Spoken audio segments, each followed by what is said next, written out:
Ward number 4ની કચેરીના પાછળના ભાગે દશામાની પ્રતિમાઓને ખાડામાં નાખી દેવામાં આવી હતી ત્યારે હરણી તળાવમાં અસંખ્ય મૂર્તિઓનું પાણીમાં વિસર્જન નહીં થતા તેવા દ્રશ્યો જોવા મળ્યા હતા।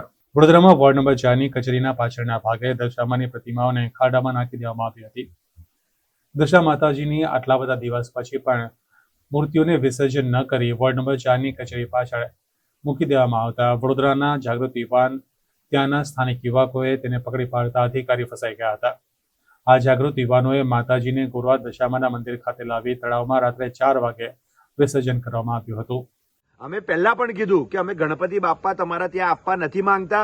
અમને ખબર છે કે વિસર્જન તો એકવાર કૃત્રિમ તળાવમાં થઈ જાય છે, પછી ભગવાનને બીજે દિવસે ભૂલી જવાય છે કે ભગવાન કયા વિસર્જન કર્યા, ભગવાનની શું હાલત છે।